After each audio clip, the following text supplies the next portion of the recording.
Muito bem-vindos a mais um vídeo aqui do jornalismoonline.doc. O Santos contratou o atacante Gustavo Caballero, de 23 anos, né? O atacante completa 24 anos agora no mês de setembro. É o atacante de beirada de campo, tem 9 gols em 22 partidas na temporada atual, né? No ano de 2025. Joga pelo lado esquerdo, um atacante paraguaio, artilheiro, inclusive, do campeonato nacional, jogador vindo do Nacional do Paraguai. Nacional do Paraguai, que, salvo engano, já foi sempre finalista de Libertadores da América, em 2014. Falar um pouquinho sobre isso nesse vídeo, neste conteúdo, já pedindo para que você deixe o seu like, curta, comente e compartilhe. Ontem também o presidente Marcelo Teixeira deu entrevista, né, ao programa Domingo Esportivo, do Ricardinho Martins, e lá ele falou algumas coisas, disse que não está preocupado com a situação do Santos no campeonato, né? Já vamos aí para a 15ª rodada e basicamente nada acontece, né? O Santos não sai daquela situação de estar ali próximo à zona de rebaixamento. Eu sei que há sim uma evolução no trabalho do Xavier, tá? Acho que negar que há uma evolução no trabalho do Xavier é um pouco brincar até com uma inteligência alheia, né? Porque o Santos chegou, inclusive, antes do jogo contra o Grêmio, ser um dos lanternas do Campeonato Brasileiro, né? Antes do Santos pontuar ali contra a equipe do... o Santos faz 8, o Santos tinha 5 pontos antes do jogo contra o Vitória, né? Faz 5 contra o Santos faz 4 pontos contra o Atlético Mineiro com a vitória, vai para 8, para 5 depois do empate contra o Ceará, depois vence o Vitória, vai para 8, perde o Botafogo, vence o Fortaleza. Vai para 11 e agora vai para 14 pontos. É inegável que nos últimos 5 jogos o Santos fez 9 pontos no Campeonato Brasileiro, né? Dos últimos 15 disputados, o Santos fez 9. Da galera que está ali embaixo, dispararam o melhor aproveitamento, né? O Santos estava lá em penúltimo, saiu da zona de rebaixamento, voltou agora, tem um jogo a menos. Então é inegável que há uma evolução. Só que é inegável também o senso de urgência de todo mundo, né? Claro que o Santos tem uma sequência agora de jogos, que é a sequência que o Santos não pegou ainda, né? É uma sequência de 2 jogos em casa e um jogo muito fraco entre esse jogo, entre os 2 jogos em casa. Então, assim, é uma sequência possível, se o Santos fizer, né? Valer o fator casa. Por quê? É importante esse fator casa, porque o Santos venceu o Flamengo em casa. Tem apenas 2 vitórias em casa. Então precisa fazer valer o fator campo, né? Tem mais 2 jogos em casa no primeiro turno.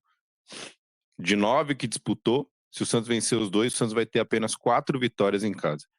O restante o Santos não pontuou.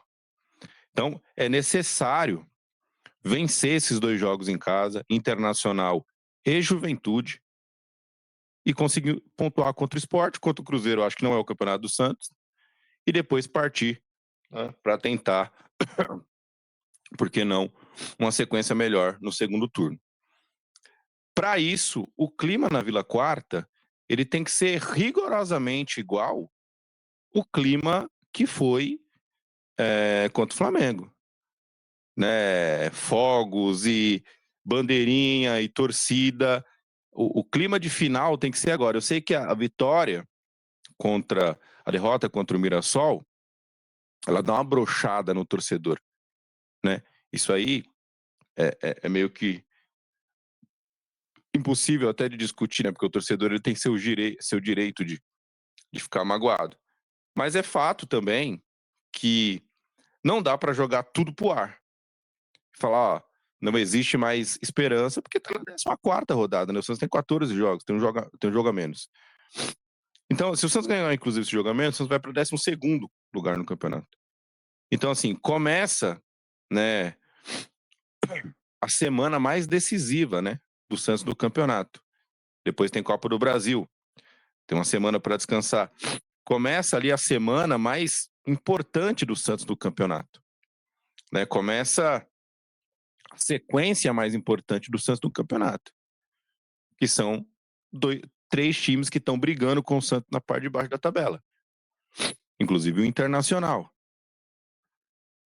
Né? Se o Santos vencer, o Santos passa, inclusive, o Internacional no número de vitórias. E o Inter não tem jogo a menos, né? Então, assim, o Santos passaria com tranquilidade. O Internacional no número de pontos, né? No número de vitórias e teria um jogo a menos. Então, é primordial para o torcedor do Santos abraçar a causa desses jogos. Tem que abraçar a causa desses jogos. É primordial para o torcedor santista abraçar o time nesses 3 jogos e aí tentar conseguir ponto contra o Sport lá fora e no Morumbi, dia 4 de agosto, né, lotar o estádio, né, fazer uma festa para poder buscar, e aí sim, eu acho que se o Santos conseguir esses 2 resultados, né, tô pouco gripado, gente. Pouco gripado, me preparar inclusive para narrar quarta-feira. Se o Santos vencer esses 2 jogos, conseguir pontuar, né, e aí o jogo contra o Juventude é um jogo para, olha, de vez estamos saindo aí, né, dessa situação, tentar depois dessas 3 rodadas, caso venha, né, caso venham bons resultados, tentar lá abrir 4, 5 pontos da zona de rebaixamento e ir, né, pro segundo turno pensando em outras coisas. Olha, o Santos hoje está a 6 pontos do 8º colocado do campeonato, que é o Atlético Mineiro. Né? Então, se você contar que o 8º colocado vai para a Libertadores, não é loucura pensar, mas tem que... Qual Santos que a gente vai ver contra o Inter, né? A gente vai ver contra o Inter o Santos do jogo contra o Flamengo, ou a gente vai ver contra o Inter o jogo do Santos, o Santos do jogo contra o Mirassol? Né? Eu acho que é isso que a gente precisa, obviamente, colocar no papel, entender e ver como é que vai funcionar essa questão. Eu acho importante demais para o torcedor santista, para quem acredita nessa reação do clube, entender o momento de dificuldade, entender que agora é a hora de fazer a diferença nas arquibancadas. Sobre o Cabaleiro, o Santos tentou o Sousa, né? Atacante que jogou ontem pelo Palmeiras, inclusive. Não conseguiu, porque é um jogador realmente muito caro, né? Não tem condições de se conseguir. Mas o Santos tentou contratar o Cabaleiro. Tentou contratar o Sousa. Acabou contratando o Cabaleiro. É um jogador que vem para suprir a vaga do Soteldo, né? Acho que não vai jogar de primeira, né? Embora o Barreal não foi bem, pelo contrário, né? O Barreal foi muito mal contra o Mirassol. O Mirassol estava até em outra rotação, jogo para se esquecer realmente. Mas o Cabaleiro deve chegar, talvez até para sair no bid, como estava jogando, e ir para o banco quarta-feira, porque a necessidade é realmente grande. Né?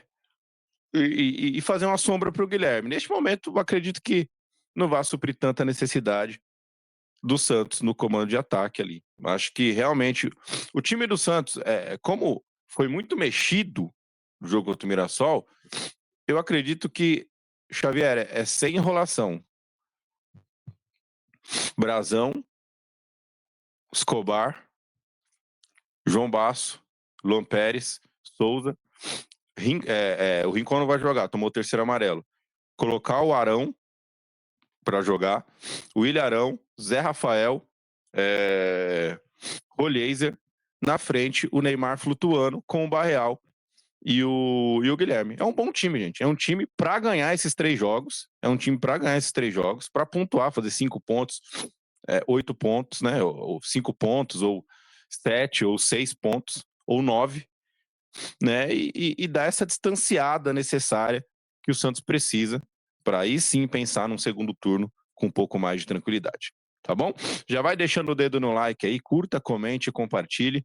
Mais um vídeo no canal para você. É importante demais você se inscrever e deixar o seu like aqui no nosso canal. Obrigado a todos, live e vídeo todo dia para vocês aqui. Obrigado, forte abraço, valeu!